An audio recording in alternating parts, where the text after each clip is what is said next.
Let's go. You all ready? How do you sum up the performance?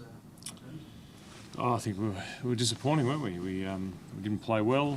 I think we got beaten in just about every area of the game by St Kilda, and they turned up to play and with a game plan, and they stopped us doing what we wanted to do. And all credit to St Kilda, but I think we were disappointed with the way the game finished as well. It seems it was sort of similar tactics to what sort of Melbourne and Sydney made using with like big numbers back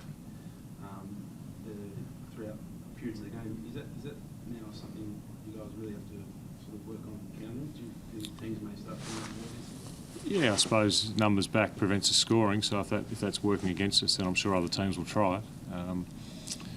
But I think it was more than just numbers back. I think their intensity around the ball was better than ours. They certainly spread harder than we did.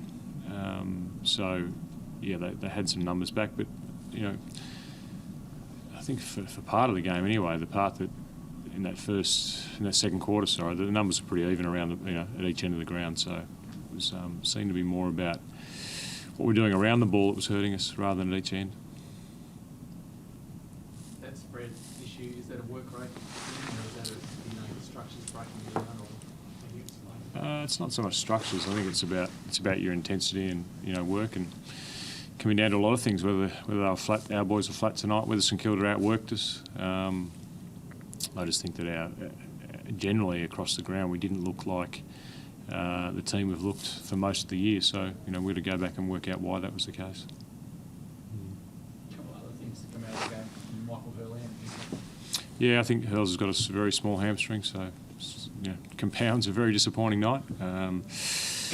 It's a frustrating year for him. He sort of gets going and kicks a few goals and has the hamstring. So we'll go away, scan it Monday, and we're hoping it's not, but normally it is when the doctors think it is. He seemed to get it pretty early. Was it something? No, he was a bit tight early, but I think in the third quarter. Third quarter, I think he came off and it was getting sore in the third quarter. But up until that stage, it was pretty good. And Remus? Yeah, Remus got a bit of a knock, and the doc had a good look at him, thought he was all right, and then he just got worse as the game went on. So we decided that, as frustrating as it is, only having two on the bench, that I suppose the welfare of the players better, and the doctor made a call to make sure he stayed off for the rest of the game. You probably can't speak too much about the heat knocking incident, but more generically about his discipline in those sort of instances. Yeah, I haven't got a problem with his discipline. He's a very disciplined player, and the way he goes about his game. I'm not sure how the incident happened, but that'll come to light over the next couple of days. But no, I'm not concerned about Heath and his discipline. He's a fantastic contributor to our team and a real heart and soul of our team. So obviously that'll get looked at, and we'll see what happens out of that. Do you think you've got options for next week if Hurley's right and Crumry's obviously? Yeah, well, Gumbleton's playing tomorrow, so Scott's now played 5 in a row, which is good. So we're keen for him to play well tomorrow in Ballarat. They're playing, so that'll be good. And we've obviously got Jake here who can play it forward, and Tate Pear's playing tomorrow as well. So there's a bit of room to move there, but not ideal not having Stu and Hurls next week.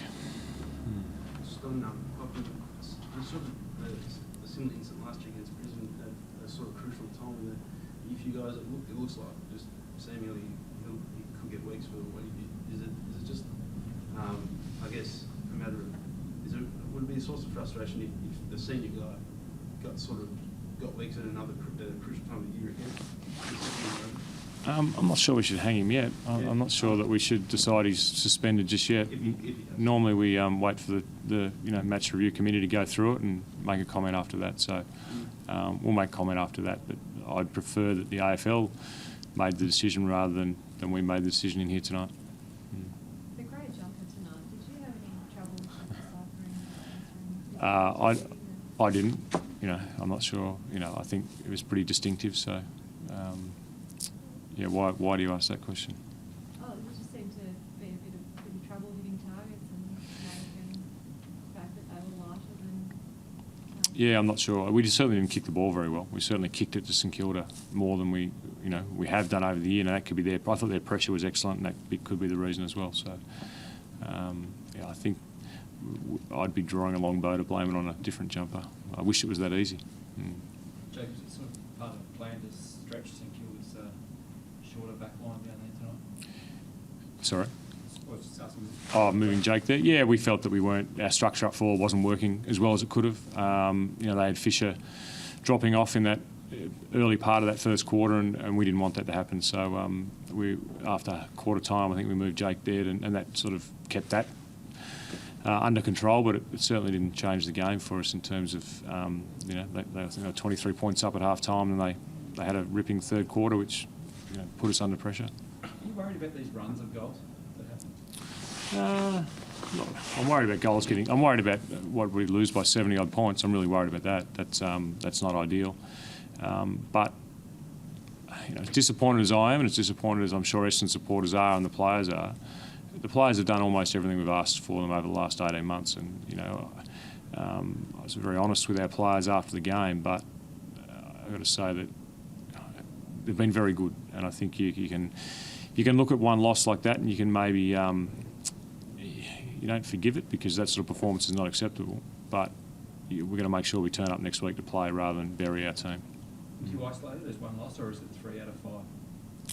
Oh, I know. Yeah, I think you look at every week as an isolated incident. I don't think we've got to look at that in isolation. We played really well the 2 weeks before, so yeah, definitely in isolation. And we look at what we didn't do well and build for next week. Nice one, guys.